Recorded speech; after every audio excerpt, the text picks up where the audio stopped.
The impression the game you get out with what you put into it. It's like a walk of life. If you're good enough, go out and get it, no more about it. Not so much control in the centre of the field from Kilkenny as Richie Bennett sends it high and over the bar. Your mother sends you down to the shop for a pound's worth of goods and she gives you 50 pence. You can't get the pound's worth of goods, can you?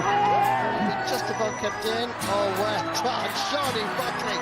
To do that to Tomas O'Shea, he deserves to score from here.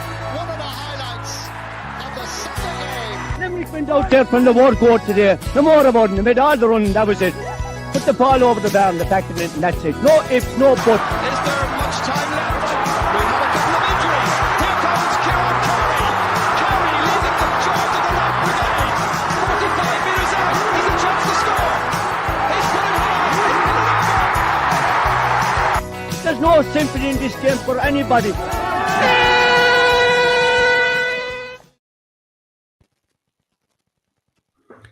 Hello, good evening, and welcome to Treaty Talk. You're here for episode 339. Is myself, Tom Clancy, joined once again by the Weekly Observer and Vale Stars newspapers, Matt O'Callaghan. Well, Matt, you got a week off last week.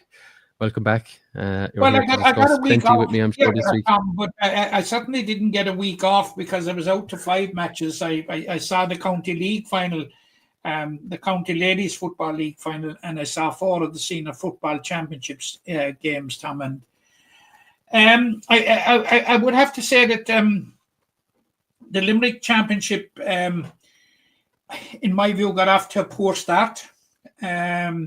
We had 4 of the 5 games very, very one-sided, but it was good that Stream Sport, it was a very wise choice in picking the Newcastle West Mungret St. Paul's first round clash, which was, Tom, it was an absolute game for the ages.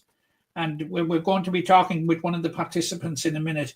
It was as good a game of football as I have seen in the Limerick Championship for years, Tom. I can't remember a game as good. It was absolutely fantastic. End to end, Newcastle West 20 points, Mungret St. Paul's 213. It could not be closer. Now, both sides were down a few players because of holiday players having their holidays booked, in the expectation that it was a free week for the footballers. As we know, because of Limerick's progress in the Tailteann Cup, there had to be an alteration made to some of the fixtures, and like both Newcastle West and Mungret were down players, but by God, Tom, the 30 players plus and those that came off the bench, they served up some game of football. Absolutely. If anyone that hasn't seen it could go back into Stream Sport or Sporting Limerick and watch it back. It was an excellent game of football. And Tom, it put into perspective for me anyway, Tom. You know, anyone that would be questioning how did Limerick get to the Tailteann Cup final and how did they win Division 4 of the National League?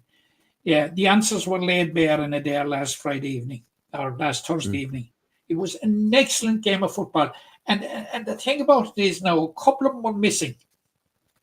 But the county players, Tom, how they transitioned and brought the form that took them to Croke Park for the 3rd time to Adair last was it Thursday or Friday evening? Thursday evening. Friday evening, yeah. Friday evening. It was simply magnificent, Tom. It was, as I say, it was Friday evening. It was a game for the ages. And I know we'll be talking with one of the participants now, one of the players, and we'll talk it through, you know. Yeah, and I suppose there was obviously the intermediate, Premier Junior, Junior A, Junior B, and the inaugural games in Junior C as well. So the championship is well and truly up and running, Matt. And obviously this week, a little bit of a down week in terms of the quantity of games, but we have the Premier Intermediate Hurling Championship thrown in. So we'll be looking ahead to that. And, Tom, but unfortunately again, Tom, and it was fears that you expressed to me off air. We already have had 2 walkovers. Yeah. No, I my concern, and I'm going to voice them now, I suppose, for listeners and viewers, is that, you know, with the volume of games for dual clubs in particular, and clubs that maybe would have a leaning towards hurling, I could see the lower grades of the football championship being largely affected with walkovers or perhaps mismatches where teams, would struggle to get the numbers. And it is kind of understandable that, players of certain ages and certain goals would struggle to play week on week for so long. And I can see why clubs may sacrifice one over the other. And look, there's already, I suppose, murmurings of one club withdrawing from the football, but yet to be confirmed, but at a lower grade. So look, let's see how it bears out. But look, those that are in it, I'm sure enjoyed their wins or enjoyed getting out in the field. A long way around for championship action, and it's I'm sure it got the juices flowing for all involved. So anyway, look, I think we've our guest. A very satisfactory common thread was that there was decent crowds at the games.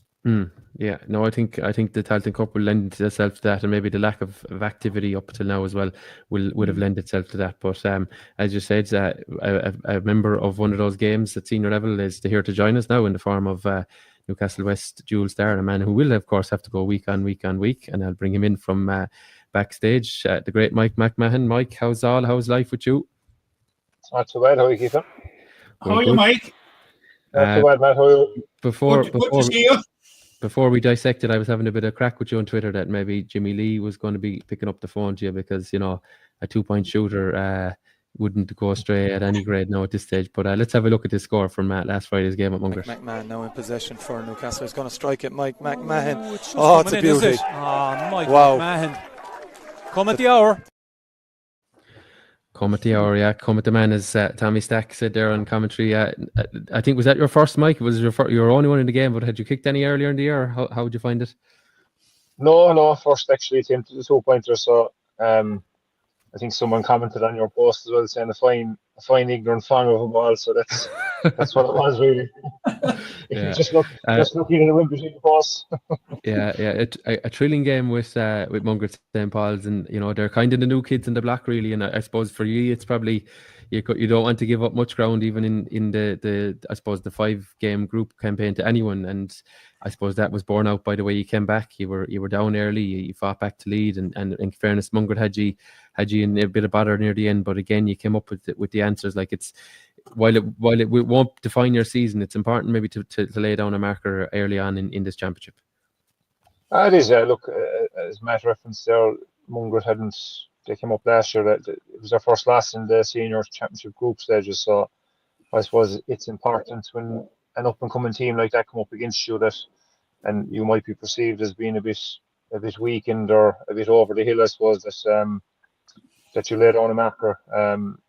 As you said, it won't define the season, but it just, what it does, I suppose, it kind of strengthens our resolve a small bit, and it just goes to show that we were down a few bodies, but the lads that stepped into the voids left were more than capable, So again, it's good to grind out these wins, these 1 or 2 point wins. You kind of learn more from those than winning by 7 or 8 points in any game. So it just showed a bit of character and I suppose a bit of resolve on our part. Yeah, as I said, Mungret were well in the game, and it was contributed, of course, to a very good contest. These new rules, I think, played into this, and maybe how both teams approached the game certainly played into it as well. It was I was watching the stream. I didn't actually get to it there myself on Friday evening. Like a real ding dong battle. It was sometimes where the play slowed down, but generally it was frantic stuff. And even I think Diarmuid Hines kicked a couple of unbelievable 2-pointers. There was some great scores taken into a real advert, we hope, for what's to come now in the next couple of months across the senior championship. Yeah, that's Diarmuid Hines came on and he kicked 2 great 2-pointers, and I think he kicked 5 in total. He kicked a single pointer as well, but I don't know, do you call it a normal point now or just a 1-pointer, or what you call it? He kicked 5 in minute, but Owen Hurley got a couple, Ian Corbett got a great one as well. I suppose it's kind of a feature. Thomas got a great one actually outside of the left, yeah. I suppose it's a feature of the new rules that if you wind up in an advantage in a shooting position and you happen to be in the 2-point area, you might as well have a pop, because you're going to get the ball back anyway by and large, depending on the referee's interpretation. But most of them are bringing it back if your shot goes adrift. So it's worth it. I suppose it's what crowds want to see. They want to see high scoring games. They want to see end-to-end games. I think Friday night was that. It was kind of a clash in styles, really. Styles make matches, and Mungret were kind of young and full of running, and they're very athletic. They caught us on the break a few times. we were a small bit more controlled and composed at times than we had to be, and we knew we were able to run it when we had to as well. So I suppose it lent for an exciting game for the people watching. Sometimes you'd like to have it a bit more comfortable on the pitch, but I suppose the people that paid in and the people that bought the stream, I suppose, got great value for money, and as hopefully it advertises the Limerick Championship in a good light, and more people will subscribe to these streams, and I suppose then the knock-on effect of that is then more games will be streamed and more club football will be seen by people that can't make games and stuff. So it's a win-win all around, yeah. Yeah, Matt. Mike, a six-mark question to start. In your long, illustrious career, have you played in a better Limerick Senior Football Championship match? It was a game for the ages, from start to the very finish. I suppose in terms of the closeness of it and the competitiveness of it, I can't. There's nothing springing to mind.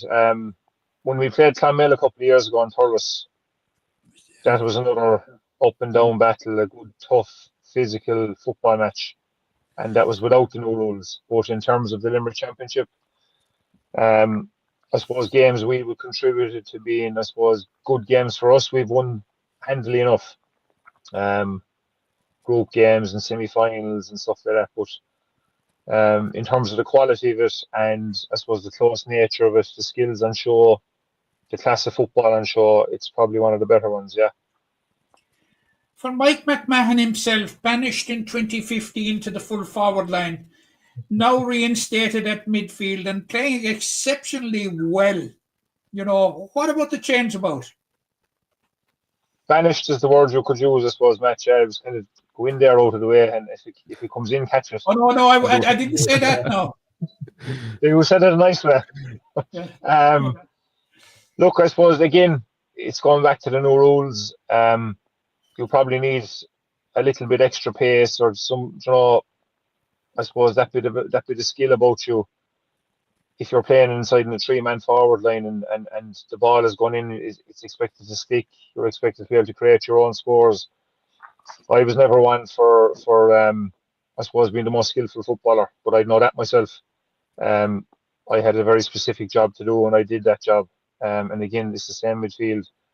I have a specific job to do, and I'm able to do it. You know, I suppose I look after myself relatively well in terms of fitness wise and nutrition and that. So it wasn't a terribly hard transition to go back up midfield again.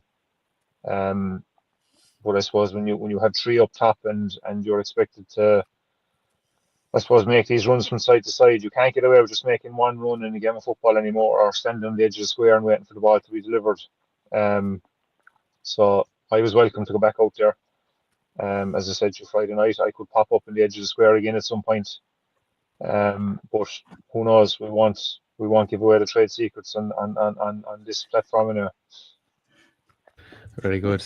Mike, I mentioned it there about other players, and you were certainly in the camp of having a plethora of games for the next couple of months. And look, it's great, I'm sure, to be involved in it. And obviously Newcastle West heading back to the senior ranks in hurling.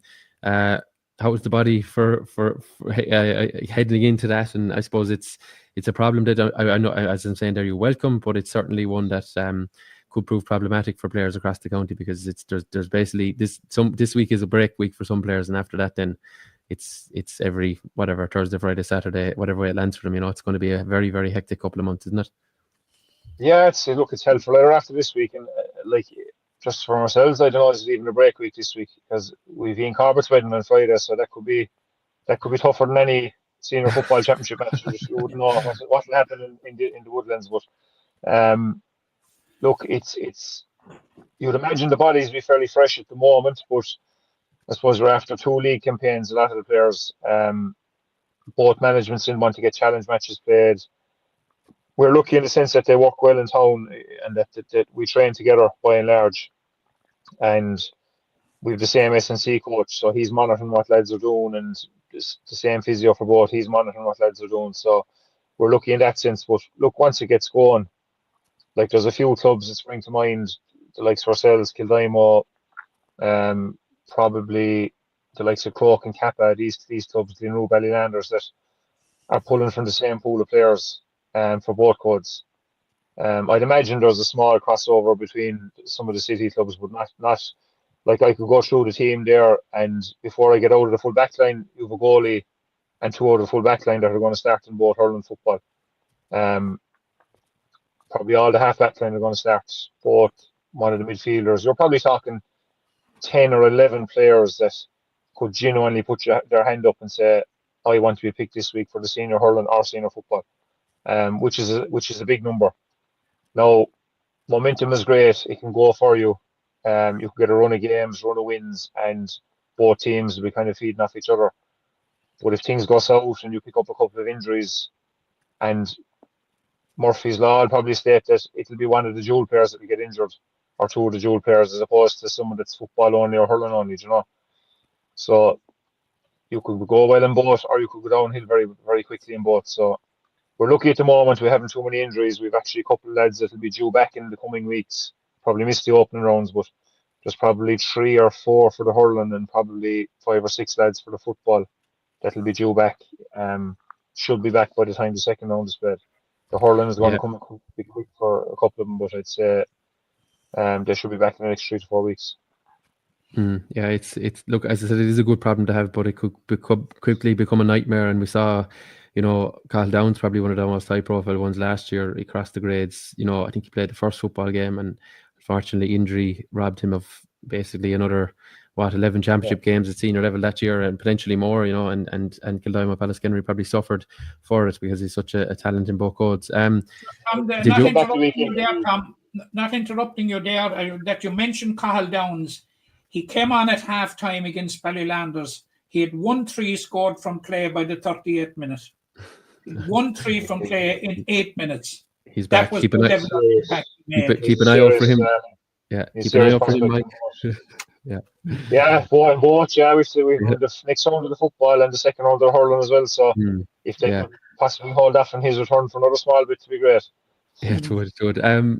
Speaking of the hurling, Mike, I don't know. I won't reveal your age because I don't exactly know it. But you're a little bit older than most, shall we say? Did you ever see this day of senior hurling coming back to Newcastle West? You were kind of sometimes one step forward and 2 back, and sometimes it was very stagnant. And certainly in recent years, you got to that intermediate final against the Pearse. You got up, and in fairness, you'd been knocking on the door then in to get into the knockouts in the Premier Intermediate, and obviously intermediate final against Glenroe too, Tom. Oh, Jesus! Who won that one, Matt? I couldn't but remind you, Mike. Stop now. But obviously, you eventually jumped the ditch to get back to senior hurling last year with that win over the Bouncers in the Farmer Gary Spillane. So. Senior hurling, you're obviously delighted. You're a few lads there that have been not soldiering through a lot of those days. Did you ever see it coming back though during your time anyway? See, you could say during my time, but my time was fairly substantial now. So back in 2003, when I was first on the panel, the intermediate hurling panel that time, and kind of broke onto the team 2004, I actually thought I could see us going senior because we had a very good junior team for the back end of the 90s, and finally won the junior 2001, won it comprehensively against Caroline over in Kilmallock, and we got to a couple of intermediate quarterfinals in 02 and 03.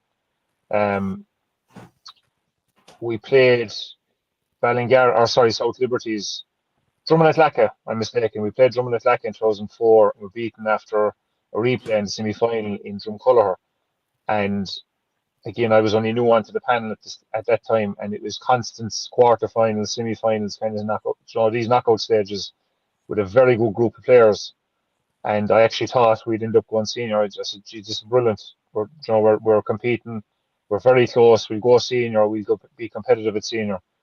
And it went south very quick. There was a stage there, 05, 06. Quarterfinals, and then we started not getting out of the group, and the recession hit in. Lads went to Australia, the likes of Alan O'Connor, Barry Holland, Brian Quirk, these lads, a couple of the older lads retired. So we had kind of a big gap in between 32 and 3-year-olds and 21 and 2 and 3-year-olds. We had no kind of mid-20s to late 20s players. And we did very well for a long period of time to actually stay up. We might have got out of the group a couple of times in the intervening period and were well beaten in quarterfinals by like Simone Lee and these teams. But I suppose in 2018 or 19, then we kind of got a new bunch of players coming through. A few of the Hurleys came of age. They were that bit older. There was a couple of more lads there, and we beaten in the final, obviously, in 19. And won it the following year then, after a great game in the Piercy. So we were competitive then for a couple of years, getting out of the group in the Premier Intermediate. And I thought there's a chance we could go senior. But I was worried if we went senior straight away that we wouldn't be ready for it, that we'd come straight back down. You kind of need to be winning your championship, I suppose, comprehensively enough when you're getting promoted in order to be able to compete the following year. If you're only kind of stuttering over the line and getting lucky in a final or a semi-final and going up, then you're probably not ready for it. We dealt with the group stage fairly well last year. I don't think, bar the blip against Blackrock in the last day when we had already qualified top, I think the minimum amount we won a match with was 5 points. And I think we won the final by 6 or 7 or something like that, The semi-final against Stephen was the toughest game that we had. I think it was a 2-point win for a finish up over in Kilmallock. So I felt at that stage we were ready to make the step up. I didn't see us being beaten going into the Gaelic grounds. That wasn't being cocky or overconfident. It was just we were ready. We were prepared for it. The year had gone well. The training had gone well. We'd new management. We'd a different coaching. Just brought something a little bit extra, a little bit different. I won't say extra. It's a little bit different. With Chris Sexton from Bury, great coach. And it just kind of changed things around. We had a coach previously from Patrick said, Paul O'Grady, excellent coach as well. But I suppose after 4 or 5 years with him, we just needed that small little bit of a different twist. And look, it worked. We got over the line. But it's absolutely brilliant to be finally, I think it was 1990. I'm open to correction. That is the last time we played senior hurling. We were relegated in 1990, I think, and then we were down junior by the time we were in 95.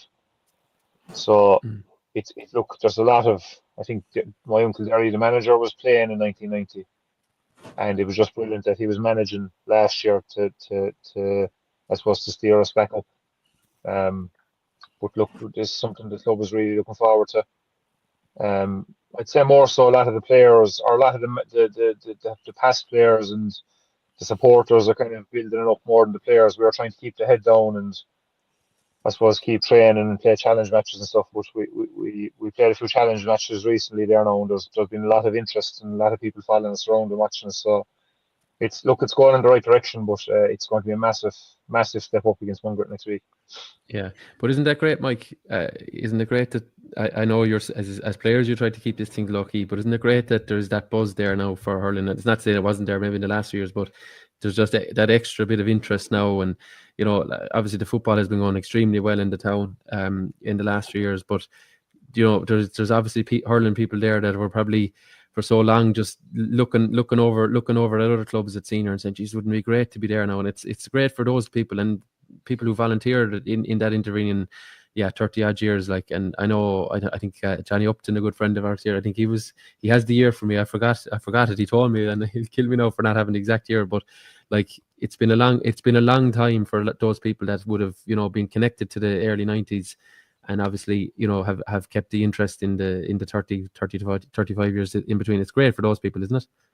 Oh, it is. And like you mentioned, Johnny, like I know Johnny goes around and he records the matches and that. Like, but I've never seen him play in person because I was probably that bit young before he finished up. But I've watched all the old videos and that, and of Johnny playing goals, and he played a lot of senior hurling and goals. I'd say he wore the same tracksuit. I don't know if you ever see him playing in the videos, the same tracksuit every day. He was playing kind of a navy blue, no colour at all associated with Newcastle West, but Johnny was wearing goals in there. But it's brilliant for the likes of him and just the lads that have been involved in hurling throughout the early 90s, and fellas I've played with will say that we're finishing up when I started, that tried for years to get up senior. And it wasn't for the lack of trying. Like, it was like, we were always associated with being a football club, and we've been a successful football club, but we always had hurlers. We always had good hurling men good hurling women in the club. It's just brilliant for them. And I suppose with Limerick being so successful the last 3 years as well, there was young fellas walking the streets now with hurleys. That would have been a thing that was common back in the late 90s, early 90s. But there's young fellas up in the field every day of the week poking around. I don't see them now without the hurley and ball in their hands, tapping it off a wall, going down the road. And the fact that we are going up senior now as well, that they can look up and say, look, we can aspire now to play senior hurling, and like I suppose in years to come, put ourselves in a shop window to be picked by the Limerick senior hurling team and whatever. You know, Ethan Hurley's there at the moment. Con Hayes and Brian Nix were to us during the winter there. They were on panels and they made the final cut, but just got released at the last second. But like the likes of those lads are still trying to make the Limerick senior hurling panel, and there's going to be more after them. You have Diarmid Lyons, Kyle Hayes, these good young lads that are on underage teams, that our own younger lads are looking up to these fellas now and saying, geez, we have them in our own club. We don't have to look down the road to Adair or over the road to Kilmallock or into the Piershik. We actually have this calibre of senior hurler within our own club, within the four walls of our own dressing rooms. And it's great that they can look up, like they've been doing it in the football, but it's great that they can do it in the hurling now as well. Yeah, absolutely. Matt? Mike, I suppose you can expect as well that there will be a spin-off from the success of SMI in the All-Ireland colleges. Oh, absolutely, yeah. That was brilliant. You have the likes of Diarmid Lyons, who captain that team, will be playing next week. His brother Sean, who's a year younger than him, but done his leaving cert as well. I think Diarmid did transition here, but he's a fantastic hurler as well. No, Andrew not as Lyons. interesting. Andrew Lyons was on that team. Jared Tierney. There's a couple of more now that I'm forgetting, but there was, I think we had 7 or 8 lads involved between starting and being on the bench, and mixed in with lads from other clubs. And it's great for it was brilliant for hurling in West Limerick as a whole. I always thought it was a pity there was no Harty Cup team based out of West Limerick with all the good hurling clubs that are back here. No, I don't know, is it something that they're looking at, but it would be absolutely brilliant for West Limerick hurling. People used to think that there was no hurling clubs outside of there for years. Once you come out beyond the there, they can't hurl back there, but there's great hurling clubs. There was a massively competitive junior championship. Still would be if it was left with the divisions. There's always been good intermediate teams, like Fiona Castleman, Knockaderry, Ballingarry, ourselves. Fian are going up intermediate now. Drumcolor were a good intermediate team. So there's plenty of hurlers back here, just to come back and find them. Yeah, and the happy thing from an SMI point of view, and for West Limerick hurling, is that I think it was 13 of the players that started in the All-Ireland final are eligible this year, going up to B. So that they make a real go of it this year, But Mike, there are just 2 points I'd like to take up with you. First of all, the point you made about going up too quick. I think that was a point very, very well made. And I suppose it's fair to say that it was something that happened, Limerick footballers, when they went to Division 2. Had they had an extra year or two in Division 3, the transition from Division 4 to Division 2 was I thought, too quick. That had they consolidated more in Division 3, they would have been better equipped for Division 2. Would you agree on that? Possibly, yeah. I think in any sport, be it hurling, football, rugby, soccer, whatever, anything there was a promotion, relegation, like you really need to be dominating the group you're in to get ready to get up to the next level, because it's a massive step. I know it's only Division 2 and Division 3, but Limerick saw it. It's a massive step. But what do you do? Like Limerick won or got promoted out of Division 3 probably a year or two too early. They couldn't turn around and say, lads, we're not ready. Will you hang on to us? You have to take it.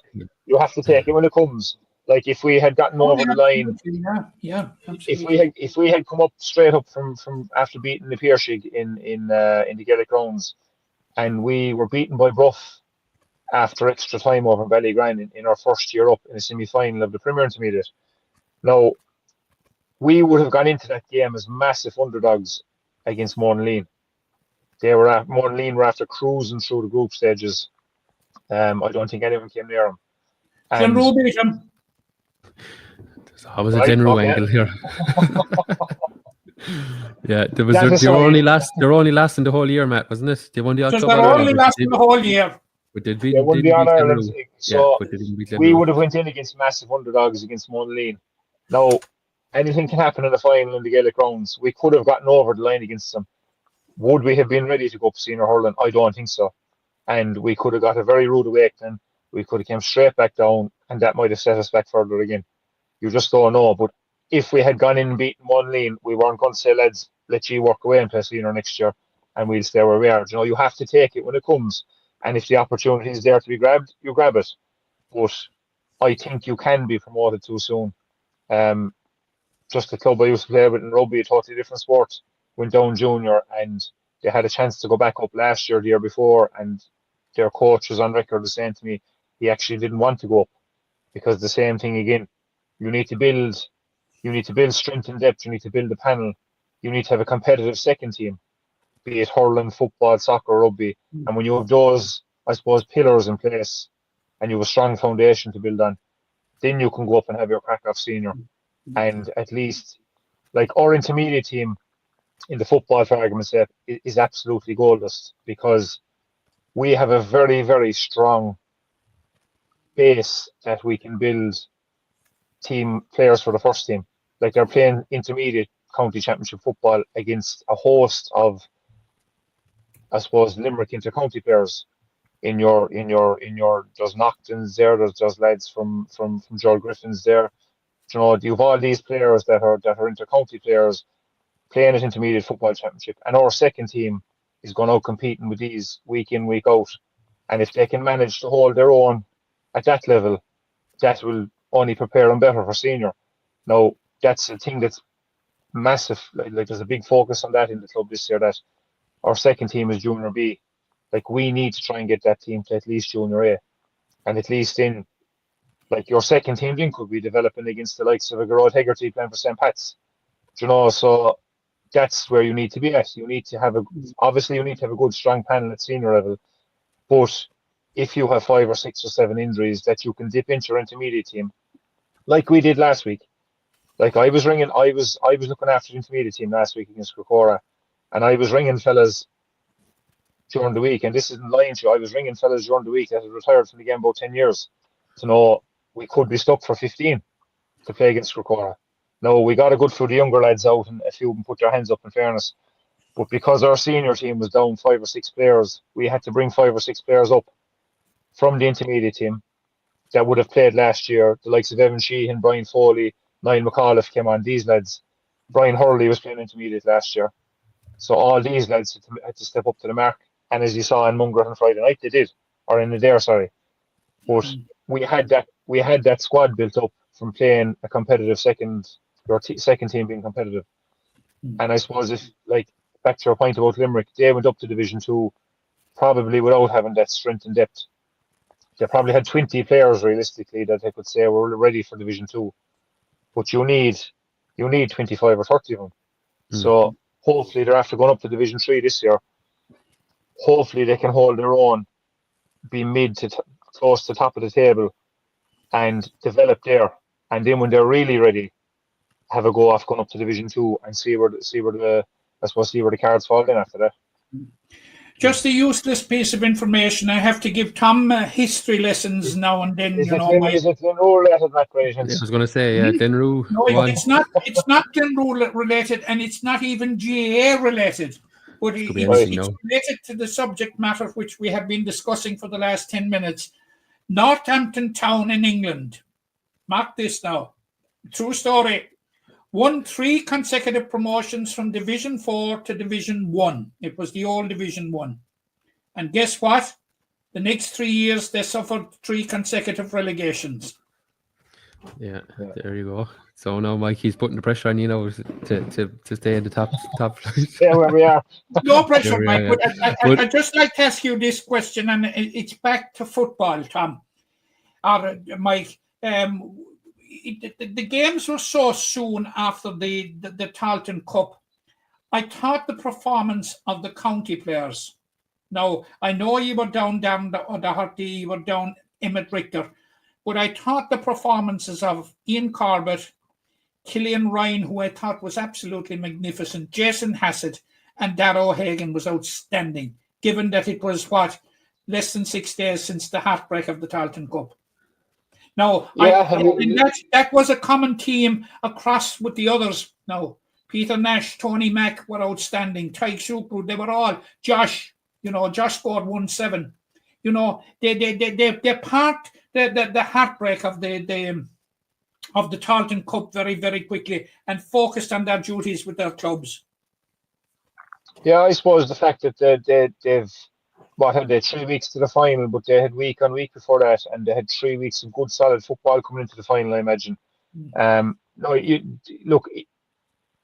They could be forgiven if they were off the pace a small bit, given that I imagine they played Saturday, but I imagine they weren't in too great shape on Sunday, Monday, and Tuesday either, I imagine, and deservedly so. It's just a pity that the championship came around so soon. But the county board could do nothing else. But the fact that it came around so soon, it probably didn't let them enjoy. I won't say that. I suppose, look, the successful year they've had, despite losing the final, they've had a successful year, and they've had a brilliant year. One Division 4, and Cork Park I saw the. I was only. It kind of popped out to me. I was looking at the video montage before the All-Ireland hurling final on Sunday. That in the year, I think it was a Sunday game, John Allen was saying, in the year where the Limerick footballers lasted longer than the hurlers, and the Dublin hurlers lasted longer than the footballers. So it was a great year for them. No, obviously they're very disappointed with losing by a point or two to Kildare, and had a chance to snatch a draw at the end of it. But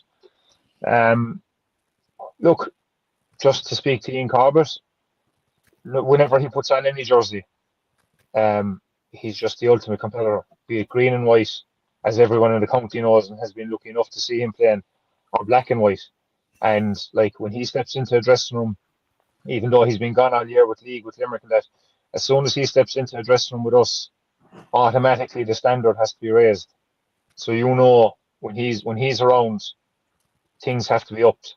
Killian Ryan, great player, fantastic player. Darragh O'Hagan, another fantastic player, and Jason Hassett. These lads are all, I suppose, they're inter-county players at the end of the day, but I suppose they had that benefit of playing a lot of football over the last number of weeks, whereas they could have been knocked out a lot sooner, and it mightn't. Good point, yeah. The longer they went on, the more competitive it got, and the better the opposition got. So they had to raise their standards every week on week. And for the final 3 weeks, like you're talking about Kildare, I'm not going to lie and tell you I know, but they were contesting All-Ireland finals up to 15 or 20 years ago. Kildare are a football county. I know they've hurling men up there as well, but they're a competitive football county. So they're taking on the likes of Dublins and Kerrys and Mayos and these teams on a regular basis. So Limerick had to up their standard, and I suppose a rising tide raises all boats. Like when your county team is going well, and then you're injecting your county players back into your club. And look, I suppose the stakes were high Friday night. Even though it's only the first round of the championship, the stakes were high. I suppose you're looking at probably the two top seeded teams in the group, essentially, because we were the only seeded teams in the group going at it, and it was the same in Adair and Abbeyfield and on Saturday. But every time Ian puts on the jersey, be it green and white or black and white, his standards are there. And he's even if he's having an off day in terms of his ball skills or his whatever he's doing, he'll empty his tank on the pitch. He'll leave whatever he has on the pitch, and I'm assuming it's the same with the rest of the county lads. That's why they're county players at the end of the day. That's why they stand out for their club and they stand out for their county. And it's not as if they didn't stand out. Killian Ryan was absolutely brilliant the weekend. Ian Corbett was brilliant the weekend. These lads are top players. Josh Ryan is a top player. You mentioned him scoring 1-7. Be it in goals or outfield, he's a top player. So it's great that we have these players in I suppose in our club championship, and that we can see them week in, week out, and yes, we're lucky enough to have them. Yeah, absolutely, Mike. I did say to you earlier this afternoon, I said 20 minutes, but sure, here we are, nearly 40 minutes later. You're a very interesting gentleman, Mr. McMahon. We haven't started talking about rugby yet now, or weightlifting or anything else that you're into. We'll leave that off. We'll leave that up for another day. Broken Thomond is the big one this year. Oh, big match, big grudge matches, the Friday night lights for both of them. They're meeting in back-to-back before Christmas and after Christmas. Oh, they'll be good games, they'll be good games. They'll agree to Friday nights as well, Yeah. They'll agree to Fridays. I'm living only a puck of a ball from or a kick of a ball from the Bruff pitch, so I might have to get down there whenever that's on in December. Yeah, I'll be wrapping up for that one. Real rugby. Real rugby. Oh, well, I've been in Thomond and I've been in rugby or in Bruff. Mac played for both of them, you say? Yeah. Once upon a time, yeah. The McMahon Derby. Right. No, look, Mike, you've been very good with your time. I suppose we're extending best wishes to yourself and indeed your club mates for the duration of the championship, and indeed to everyone else that's thrown in the next few weeks, and those who got underway last weekend. Hopefully it'll be a memorable season for Newcastle West, especially in the hurling. I know bridging that gap is momentous, and hopefully it goes some bit to plan at least. And I'm sure we'll be chatting to you at the games or after the games or before the games as the season goes on, and we look forward to catching up, Mike. All right? No bother. Thanks, lads. Thanks a million, Mike. Okay, we'll chat to Mike soon. Yeah, great guest, Matt. We could be chatting for to him for half the night, but sure, here we are. I thought somebody, but he's. I was speaking with a source in the Newcastle West club. And just before the game was starting, and I was just querying about any changes, and he's been ultra reliable, and he told me Mike McMahon was going to be at midfield. Yeah, and I said, "No, is this a brain transplant he's had now that he's going to start pulling my leg?" Oh yeah. Sure, he was right. He was proved right again, and like the performance, Tom, that he put on last Friday evening. Mike McMahon turned back the clock. And I was chatting with him after the game, and he was telling me, I was just asking him, is it long since he was, named at midfield? And he was told me it was 10 years, 2015. Oh, Jesus, I wouldn't have. But you saw a snapshot of it there with him getting the 2 points. Yeah. But oh God, Tom, did he get around the field? Was he effective? Yeah, he was involved in a lot of play. Playing out with the new rules, as you know.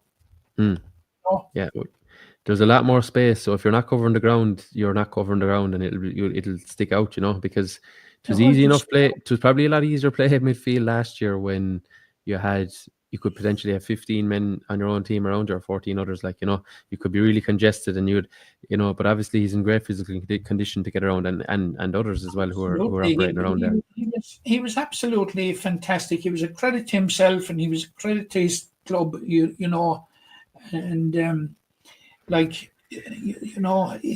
this guy has so much to offer, and. Both in hurling and in football, but he has certainly got the 2025 campaign, his personal campaign, off to a brilliant start. Yeah, absolutely. Matt, just look at the other games there. We kind of touched on them all. Ula were the opening round. That was the opening round for Ula on Thursday night. Very comprehensive, 15-point winners over. We saw together a very good start for them, and a side that had struggled. I was impressed with him. I think you were equally impressed with him. There were some very, very good performances. I thought Tom Ryan, who was a member of the under-21 or the under-20 panel this year, I thought he was outstanding. I thought Jack Downey had a very good game. Josh, of course, was like the master puppeteer at centre forward, pulling all the strings. Josh was excellent. But. It is a much changed Ula team from last year, and Ula are going to cause problems for most people now in this championship. Although Kim Downey will never forgive me for tipping the Piercy to win last Saturday or last Thursday evening. Yeah. If you're watching, Kim, I'll make it up to you. But you got that one desperately wrong anyway. There's a change about in Ula, and I think Ula will have a decent shot, Tom. at possibly qualifying for the knockout stages of the competition. I'd agree with you, yeah, based on what we saw. Now, we know the Piercing were significantly under strength, but nevertheless, they have dispatched with them very, very effectively. And I know Josh played quite well, but he, there's more in him. I don't think he was probably operating at real full tilt either, and which is understandable considering it was only a few days removed from the game in Croke Park, So I was very impressed by Ula. That was one game, Matt, that obviously needed that we were discussing. I just to touch on the predictions that you said there. I said Ula would win this one, and yourself and John were incorrect. But you got the first bingo, as we call it, in tipping Newcastle West to win by a point. So that gives you an early... I know it was.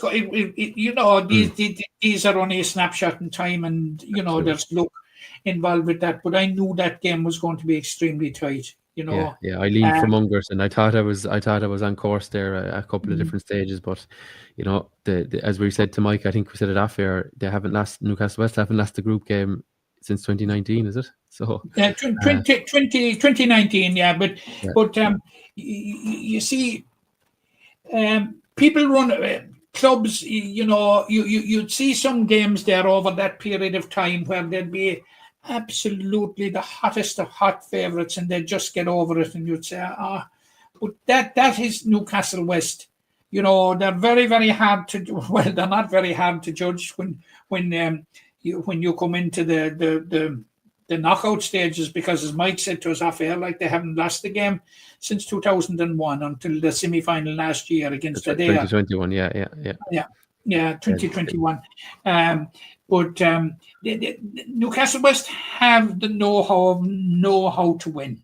Well, they know how to navigate that group phase, and their record speaks for itself. Like, they don't ever overexert themselves either. It's they know how to win those games. And look, maybe it's a different dynamic now with the hurling. They might want to get their business taken care of a fraction earlier this year. In terms of getting... But they've been confronted with that for the last couple of years, in that they were among the front runners of the Premier Intermediate Hurling Championship, and they juggled it. But when you have guys like Ian Corbett, and we wish Ian and his bride to be the very best on Friday and the years ahead, but when you have a guy like Ian Corbett, he's a good player.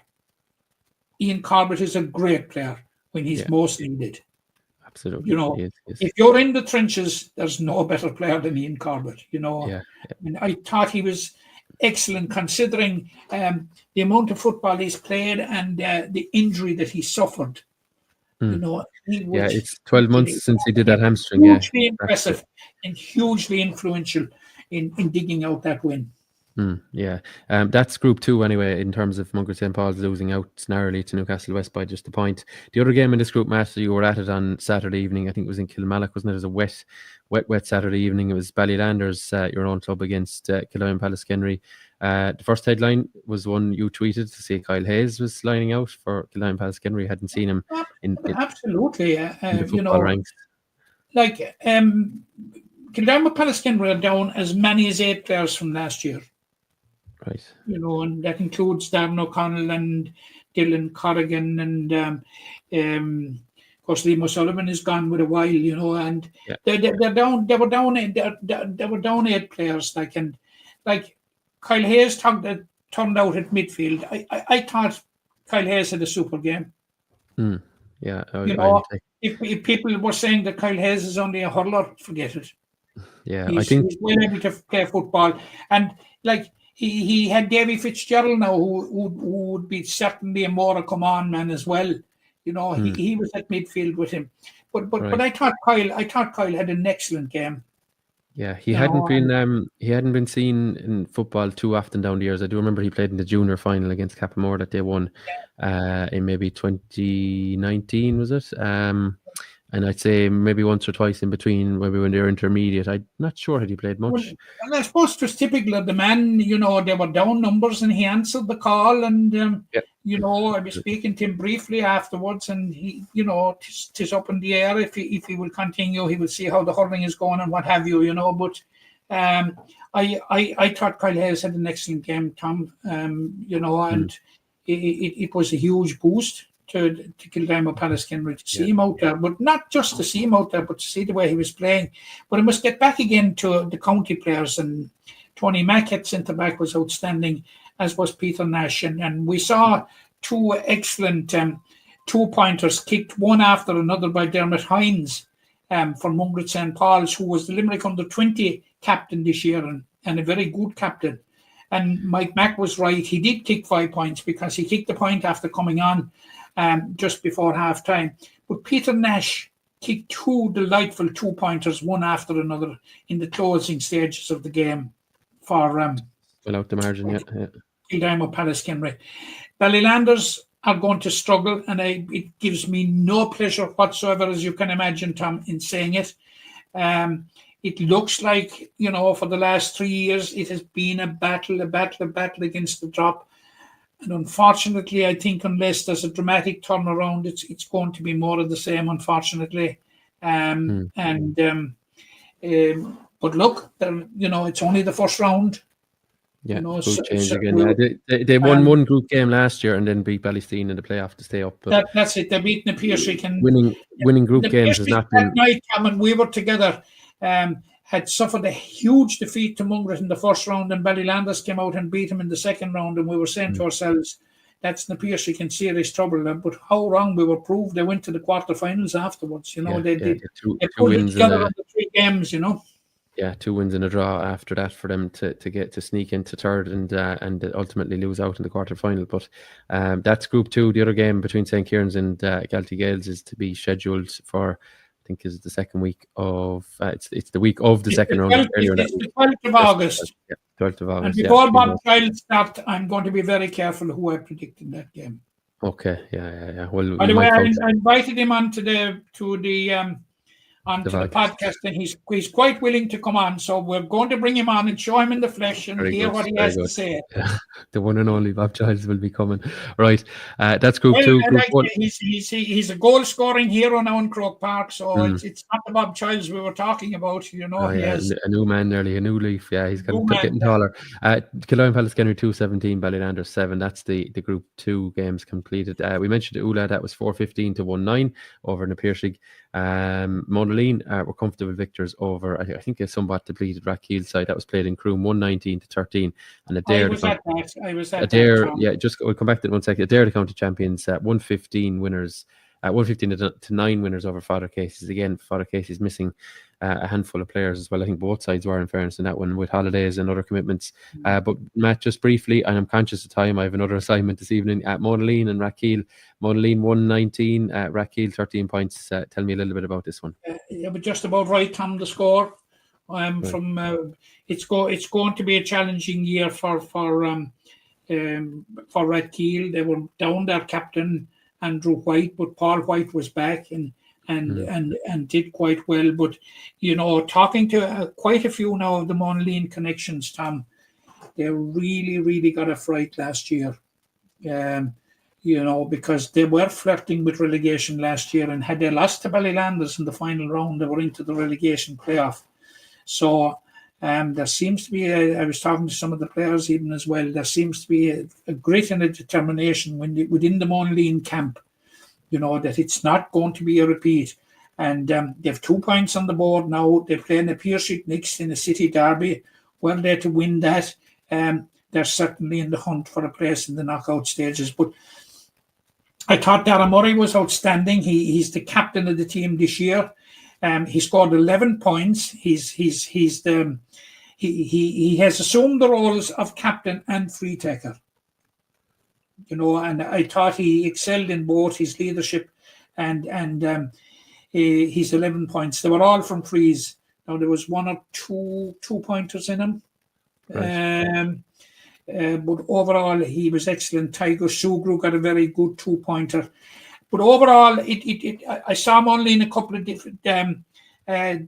times last year, and it was a completely different approach from Monaleen. They're going to be far more formidable this year. They've lost Daniel Daly, who was the big full forward that they had he was a Kerry man, and he has returned to his club in Kerry. But I see no fears. I see no fears whatsoever for Monaleen. but I'd be slightly worried about Rathkeale. It's going to be a challenging year for them. But certainly from what I saw last year, and I probably saw enough on Saturday, Tom, to think that they'll be okay.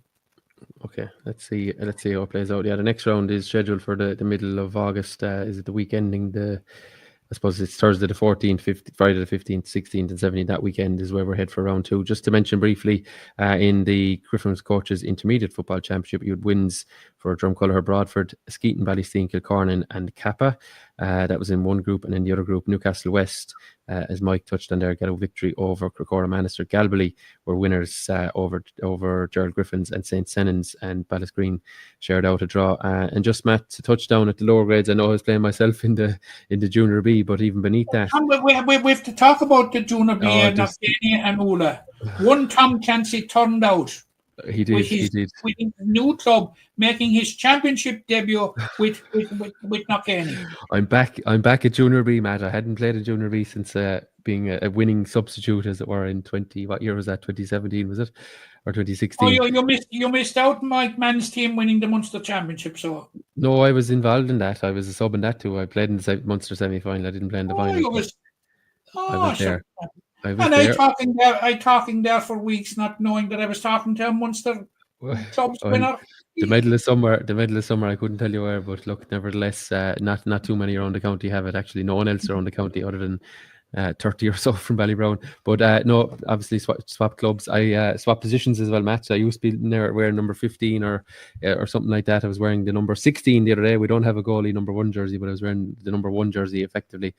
So we're still wearing white, in tribute to Ballybrown, but got over the line against Ula. Ula, actually, would you believe, Matt, had 3 men sent off by the referee. So that probably helped us get over the line. But nevertheless, and a lovely feeling on a Sunday afternoon to have won a game of any description, especially considering we didn't win any in the league as well, So, but you were keeping the good wine till last time. Yeah. Well, there's another 4 hurdles to jump. For Tom Clancy, it's a transition from the far side of the field to the other side, to the direct opposite. You couldn't travel further than from left corner forward to goals.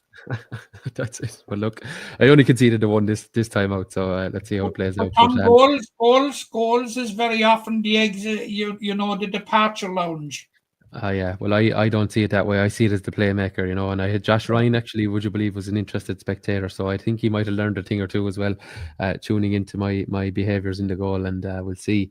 We'll know now next January, February, how closely he was watching when if he has any mild tricks up his sleeve. Probably not. If he replicates your goalkeeping skills, we will be on the watch out with it'll be fairly obvious, and we'll be fairly concerned, I think, if that happens at intercounty level. But no, the reason, Matt, I was touching on the junior grade, and I know I've skimmed over the Premier Junior and the Junior A as well, but just the Junior C competition, Matt. We tip our hats to this. We brought in the hurling a couple of years ago to I think good success. I'm looking at the groups here. One group, Kilmallock, getting off to winning ways, 3-14 to 2-13 over Ballinacurra Gales. Patrick Swell 7, Drumcolour brought for 3. Now I'd say they were probably playing the old rules, Matt, given the scoreline there. And St. Senans are also in that group as well. St. Senans second team, that is. But great to see a couple of those kind of hurling clubs, I should say. They're obviously GA clubs first and foremost, but backlining out at that level. And then in the other grade, you have Clahan got the better of Camogue Rovers, two second teams. And then you have South Liberties yet to play, but they're in the hat there, and a Tay second team and Glyn second team. So it's fantastic, Matt. We've 10 teams there at the right level, exposed to a bit of football, out enjoying it in the summer. I mean, what's not to like about that, It's just fantastic, Tom. And the Kilmallock win, it struck me straight away because it's so long since Kilmallock, Tom, I can't remember the year, but they won a Premier double. 2000 minor hurling and minor football in successive weeks. 8 or 9 or something like that, maybe, I think. Yeah, back then. But they haven't been to the fore in football since. But they beat the Ballinacurra Gales side, who have been plying their trade at B level for the last number of years, and you would expect that they would have that little bit of experience or that level of experience to make it difficult for Kilmallock. But it was a high-scoring game, and Kilmallock outscored them and won the game. And fair dues to Patrickswell as well. Like they were against one of the bastions of Limerick football, in Drumbradford, who would have vast experience. And I have no doubt would have some very, very experience. I would just love to see the Drumbradford team sheet. Yeah, well, I think number 3 for certain Patrickswell was Mr. C. Carey. Yes, I have that established. Yes, yeah. But no, you're right. I think Drumbradford would have contested the Munster. We were talking about the Munster Junior B. They would have contested that final a few years ago with their second team, wouldn't they? Maybe 10 years ago, maybe, or thereabouts. Yeah. So there's pedigree there, right? And maybe a few of those lads have. They contested the senior final and won it in 2008. Yeah, some of those lads beat Nemo Rangers on the way in the semi-final. Yeah, but look, great to see that up and running and all the football grades up and running. I'm conscious very much so, Matt, of time. It's coming against myself here, and I don't want people to be listening for half the week to us. But we mentioned hurling there. Just a few quick points, Tom. Yeah, I was going to move to hurling, but let's hear it. Yeah. I want to talk about the Masters very, very briefly. Both our Master teams, Tom, are through to semi-finals. Right. The football Masters, we're not sure yet whether it will be, they'll go into the semi-finals at 3rd level or 4th level.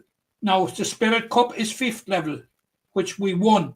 Like, just to explain, there are 23 clubs, or 23 counties in the Masters Football Championship, and the top 20 qualify for semi-finals, top 4, top grade, 2, 3, 4. Now, Limerick presently are in 3rd, it would be in level 3, which is very, very good, along with Cork and Galway. But that could all change. They're playing Mayo in Clare, Galway on Saturday at 2 o'clock.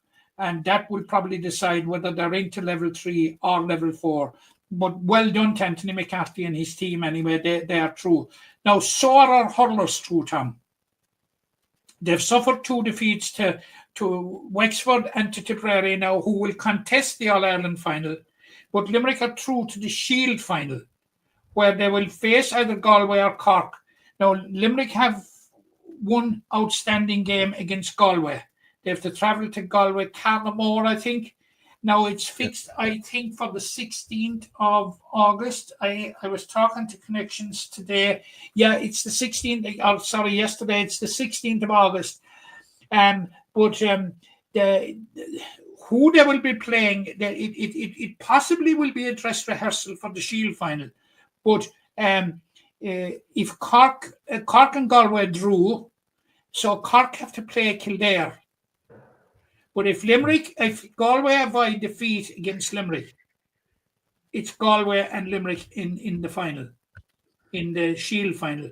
If Galway lose and Cork win, which is likely because Kildare are struggling this year, it will come down to scoring difference.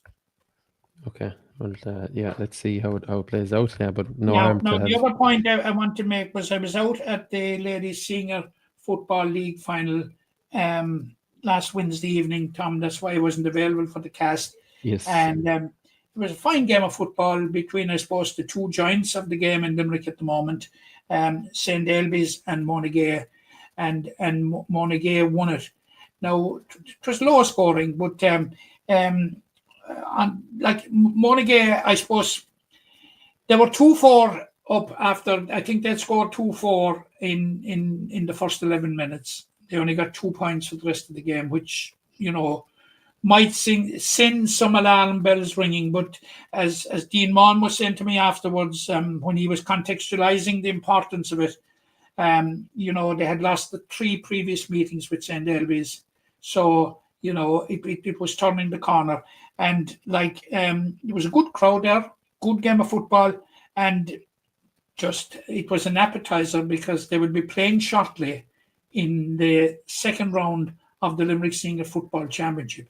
So, and it will be on in Monagea, and that's a game to enter in your diary, game not to be missed. Yeah, absolutely. Yeah. So, as we said last week, congrats to them. And I know we'd seen St. Pat's and Mungret had won some of the lower divisions as well. Yes, and I know for the cases, won Division 1B, beat St. Bridget's. Was there a Division 2, Matt? Division 2. I didn't get the Division 3 result. We got Old Mill won Division 5. And was it St. Patrick's? No, St. Pat's won 4? Division 5, and Mungret St. Paul's second team won Division 4, I think it was it? Maybe.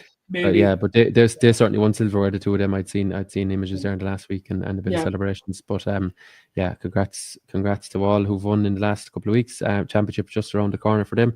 Matt, just to mention, Premier Intermediate Hurling, I've touched on it a few times there now. 4 games taking place, one on Thursday, 7 p.m, one on Friday, 7 p.m, one on Saturday, 7 p.m, and one on Sunday, 7 p.m. Two of those will be streamed by our streaming partner in Limerick, and that is Stream Sport. So they have exclusive rights to over 40 games in Limerick between hurling and football this coming season. So 2 of those will be streamed. That's Thursday, tomorrow, which you will see Croke Kilfinny make their debut at the level, at Premier Intermediate level, when they face off against Effin.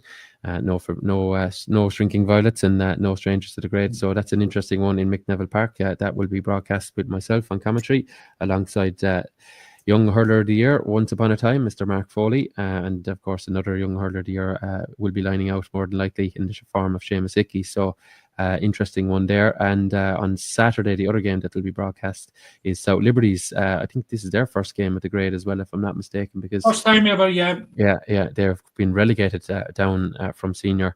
And looking, I suppose, to just stem the flow that's going against them at the moment when they face last year's beaten Premier Intermediate county finalist Gary Spillane. Matt, there's obviously 4 other teams I haven't mentioned in the competition, but this competition is one you love, and it's one that throws in earnest tomorrow evening.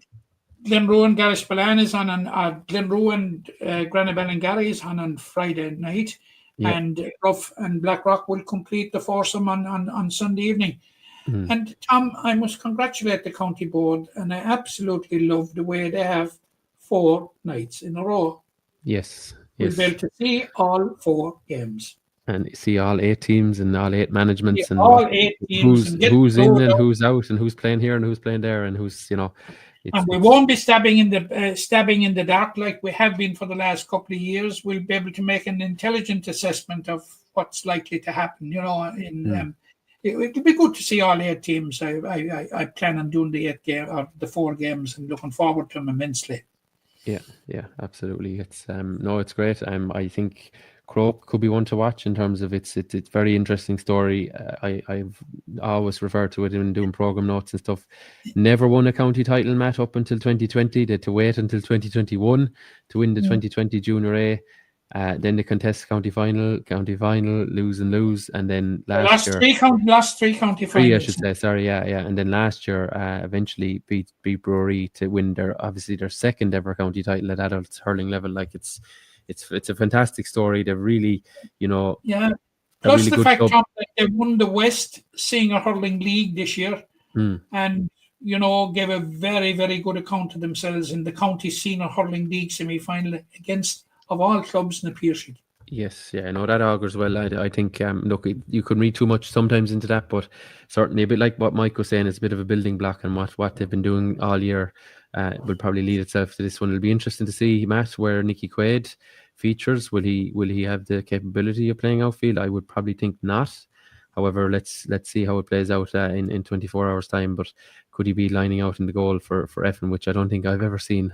Certainly, it's never come on my radar. It's a bit of a funny one. I have made the point in this podcast when Nicky Quaid got injured.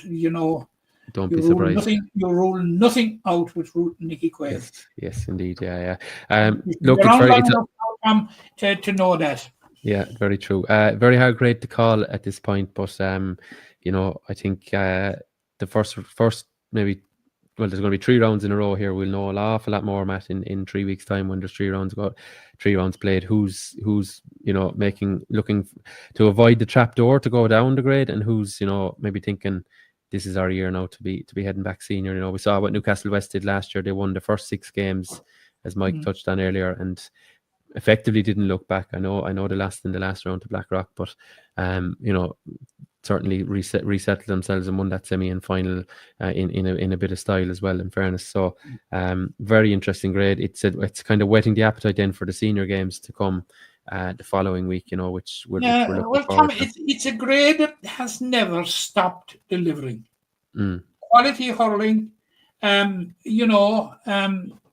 surprise results. It has it all. It has all the excitement. Like it was one of the most momentous and best decisions that Limerick GA ever made to introduce that grade in 2014. Rough for the inaugural winners, but it is causing a small bit of a logistics nightmare in that. All the other championships are nicely laid out with groups of 6 and 5 games. The Premier Intermediate Championship has 7 games. Yeah, it's 7 and then a semi-final, so it takes 9 weekends to play basically. Whereas the senior takes 5 group games, quarterfinal, semi-final, final. So it takes 8. So there's a week in the difference, and in a tight season, it's tough, But if you're talking about the group stages alone, Tom, we say dual players that are with dual senior clubs have 10 games. Dual players below that that are involved in the Premier Intermediate hurling have 12. Yeah. Before they get to a knockout game. Yeah, I looked at Granabal and Gary, who I think are playing Premier Junior Football and Premier Intermediate hurling. So anyone playing both there has the potential for 12 group games. Then could have as many 12 group games. That's the point I'm making. They could. Yeah. But that's one club, for example, and there's more besides, and they could have 5. They could have 5 knockout games on top of that as well. So it could be 17 games in a little less than 17 weeks. But look, that's the nature of it.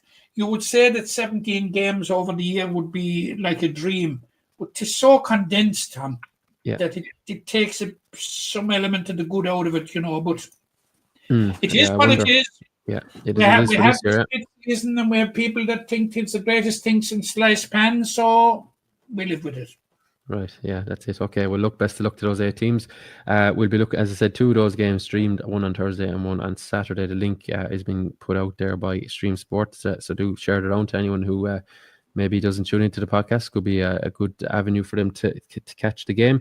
The following week, there will be as many as 4 games streamed from the Senior Championship. All will be revealed early next week, but big plans there to bring the games back and out and about. Yeah, it's exciting times. I know we're interested in it here, but I know as we touched on last year, Matt, so many people were longing for it. So it's great to have it back, and it's great that that platform is there for the diaspora as well. I know you've often mentioned them, Matt. They're really getting in tune with the games from further afield. So it's fantastic. Yeah, ever since the inception of the streaming, Tom, that there are two groups that it's so good for, and the diaspora is one, but the housebound is another, Tom. Yeah, and I've spoken to some of the diaspora, and I've spoken to a number of the housebound, like who it is a lifeline for them. Yeah, and how did they miss it? How much did they miss it last year? And I think when we had Pat Ryan on the podcast here last year, when he was talking about the streaming, it struck a chord with an awful lot of people. It did indeed, yeah. It did. No, look, it's good, and look, the Limerick GA obviously listened to people, and they've absolutely. We must praise them for that. They've obviously come around to the idea that it's a welcome for an awful lot of people. So if people can support it, and it should continue into the future. Okay, Matt. I'll just give you a statistic, Tom. This is up-to-date statistic. Perth Shamrocks won the Western Australia Senior Hurling League 2 weeks ago. You were watching it, were you? No, there were 10 Limerick players in it. Oh, right, okay. It's a bit left field. Anyone very high profile that we may know? And I'm sure we do know a lot of them. But Josh Considine was on it, Kevin Palmer, Dahi Heffernan, Kyle Loftus from your own club. Yeah. The Lonergans from Cappamore, Paddy Morrissey. Not bad. Not a bad number of players you've mentioned there. So congrats to the lads down in Perth, and we hope you're keeping well. And we may see you back in the Limerick Senior Championship or the lower grades as it were in time. Kevin Palmer, if he's looking for keeping me in the loop. Oh yeah, fair play. He's That's a great. Black Rock player, of course. Exactly. Yeah. No, I've badly missed, I'm sure, at these times for the Rockies. But look, Yeah. Well, himself and Dahi Heffernan are down there, yeah. Just Matt, to wrap the podcast, I think we've covered so much there. But last but by no means least, just to mention our friends at Munster wheelchair hurling. They're off to Maynooth this Saturday, the 26th of July, for the third round of the M. Donnelly wheelchair hurling and camogie league. So Munster, as we discussed recently, Matt, sitting atop of the table, 6 wins from 2 rounds, and another 3, I'm told. 3, if they can get 3 wins from 3, they basically play 3 games on the day. So if they can get 3 games this Saturday, that will go a long way to securing another league title. And the wheelchair camogie and hurling in Munster is very, very strong, very well organised. And I suppose we're wishing them the best, and indeed the Limerick Connections the best this weekend in Maynooth. They've obviously won in Mary I a couple of weekends ago on home soil, so hopefully now a chance up the road in Maynooth to get another couple of wins under the belts. Yeah. So there's also an important tournament in St. Elvis this weekend. Oh yes, sorry, I know, and I'd mentioned it earlier. It nearly slipped my mind. Yeah, it's this Saturday as well, isn't it? I'll let you have the floor, Matt. No, it's your affair with it. Yes, well, I don't the details to hand. It's the Emma Maguire competition Yes. memorial, and obviously we had Maeve McNamara on earlier in the year. I'll just kind of try and pull it up to hand here. Apologies, but St. Elvis have been very, very good to us here in this podcast in giving us that absolutely. time. Sheila Minahan has also been on with us, as has Maeve in recent weeks. So sorry, now 1 second, folks. I should have it here, but no, they have with Sheila and Niamh on after the county title win, and they spoke so highly of. Niamh has they been spoke so highly. Yeah, but sorry, it's 12 p.m. start this Saturday, the 26th of July, a fundraising tournament in memory of the late great, that is Emma Maguire.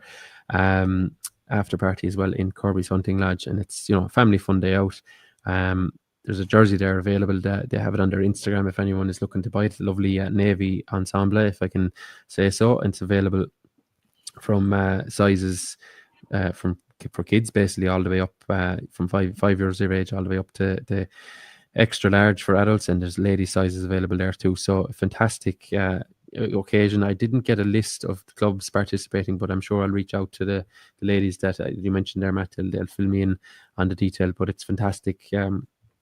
Fantastic to see someone remembered, someone that is so dear to their club, and someone who contributed so dearly to the club. And I know her sister and parents still heavily involved in the community there. And, they've retired the number 3 jersey, which was the one she wore with great distinction with St. Elvis. And her sister lined out in the same position at fullback the other night, Joanne, and had a very, very good game. And of course, as you know, Joanne has returned to the Limerick panel as well. But it's going to be a nostalgic night for the Maguire family, and indeed for the St. Elvis club. But fair dues to them. They remembered her in a very poignant moment after the county final last year, when they had won against Ballylanders, and to be perpetuating her memory in this way now is just absolutely wonderful to see. Yeah, it's fantastic, and hopefully the start of what is an annual tournament. And unfortunately, I'm not around myself, Matt, but it's not a million miles, as you know, from where I'm living. I'd love to hop along and see how they're doing it. But credit to all involved, and tip our hats as well to Ballybrick and Bohermore GA. I'm sure involved as well there in organising it, along with St. Elvis and all of the organising committee. So best wishes to all involved at that one. Matt, I think we've covered it all there, or we've tried our best anyway. But we shall.